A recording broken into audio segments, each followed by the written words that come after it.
नमस्कार मित्रांनो, तुम्हाला पण शेळीपालन चालू करायचं आहे का? आणि शेळीपालन चालू करते वेळी आपल्या मनात एकच विचार असतो बघा की मंथली आपण किती इन्कम कमवू शकतोय.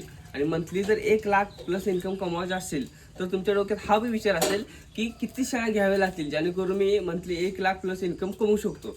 तर मित्रांनो, तुम्हाला कमीत कमी अशा चांगल्या जातीच्या 40 शेळ्या घ्यायला हव्यात. तर मित्रांनो, तुमच्याकडे 40 शेळ्या अशा चांगल्या जातीच्या पाहिजेत ती सरासरी 2 करडाशी जन्म देतात. आता समजा माझ्याकडे 40 शेळ्या अशा आहेत, बिटलच्या शेळ्या आहेत, 40 शेळ्या आहेत, ती सरासरी 2 करडाशी जन्म देणाऱ्या माझ्या शेळ्या आहेत. तर बघा इन्कम तुमचा कसा 1 लाख प्लस होऊ शकतोय.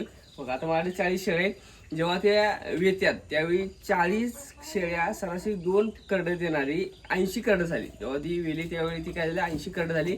आणि 80 करडाची विक्री मी कधी करणार, जवळजवळ ती 8 महिन्याची झाल्यानंतर त्या करडाची मी विक्री करणार. म्हणजे जर बिटलची असेल तर ती सरासरी 15 ते 20 हजार रुपये एक पिल्लो म्हणजे एक करडं जाऊ शकते विक्रीला. मग तिच्या वजनावर तिच्या क्वालिटीवर असते. मग कमीत कमी आपण सरासरी 15,000 रुपयाला एक आपण करडं विकलो असं समजा.